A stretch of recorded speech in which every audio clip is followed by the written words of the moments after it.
Assalamualaikum warahmatullahi wabarakatuh, teman-teman semuanya. Bagi kalian yang mengikuti wacana terkait dengan ateisme, liberalisme, dan teman-temannya itu, pasti kalian pernah mendengarkan suatu argumen bahwa perilaku mereka untuk menjadi ateis, untuk menjadi liberalis, itu memiliki legitimasinya di dalam ayat-ayat suci Al-Quran.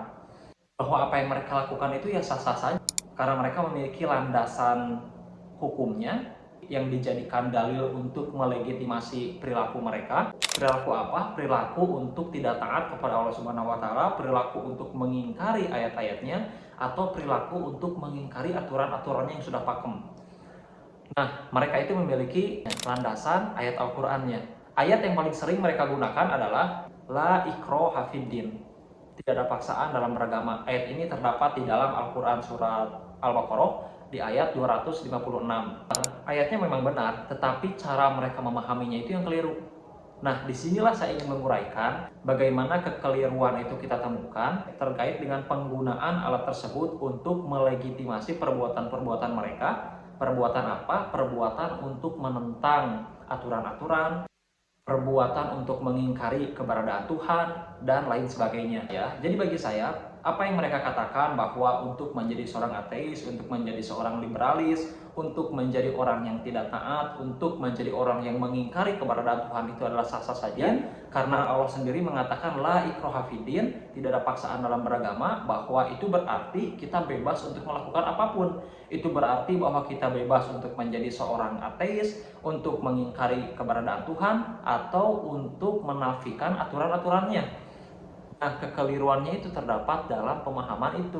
Pendapat itu setidaknya mengandung dua kesalahan fatal. Pertama, misalnya, jika untuk menjadi seorang ateis atau menjadi seorang liberalis itu diberikan legitimasi oleh Allah Subhanahu wa taala, itu berarti Allah Subhanahu wa taala membolehkan seseorang untuk mengingkarinya, untuk menafikannya, atau untuk menentangnya.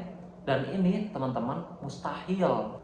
Bagaimana mungkin Allah Subhanahu wa taala menciptakan manusia dan orang yang diciptakannya itu diizinkan untuk mengingkarinya, diizinkan untuk menafikannya atau menentang aturan-aturannya. Justru yang ada, Allah Subhanahu wa taala itu memerintahkan kita untuk taat, untuk patuh kepada apa yang diperintahkannya dan kepada aturan-aturan yang dibuatnya. Jadi jangankan untuk mengingkarinya, jangankan untuk menentangnya atau menafikannya, untuk menduakannya saja atau berbuat syirik itu kita dilarang keras. Bahkan itu termasuk ke dalam salah satu dosa besar.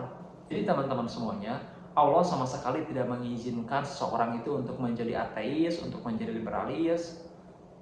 Tetapi ketika kebenaran itu sudah terang benderang, inilah yang hak, ini yang batil, maka Allah membebaskan orang itu untuk memilih.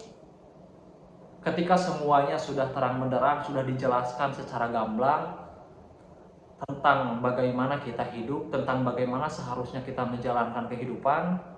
Nah, Allah Subhanahu wa taala membebaskan orang itu untuk memilih.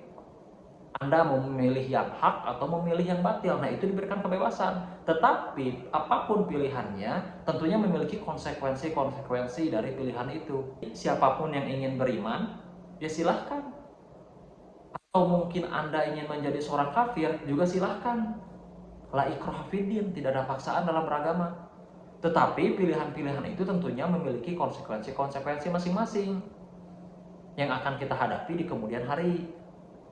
Jika misalnya Anda ingin menjadi seorang ateis, niscaya Anda akan diazab di hari pembalasan.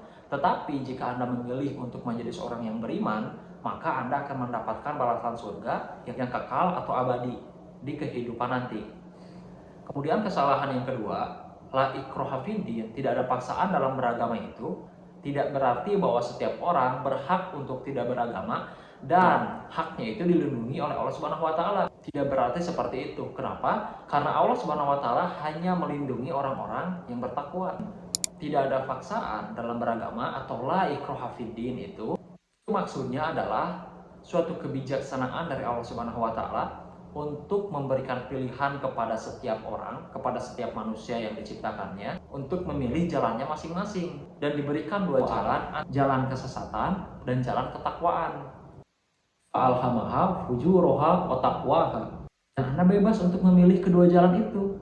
Ketika semuanya sudah diterangkan secara gamblang, sudah diterangkan secara jelas, terang benderang terkait mana yang benar dan mana yang salah, mana jalan ketakwaan dan mana jalan kesesatan, Anda diberikan hak untuk memilih, diberikan kebebasan untuk memilih salah satu di antara dua jalan itu.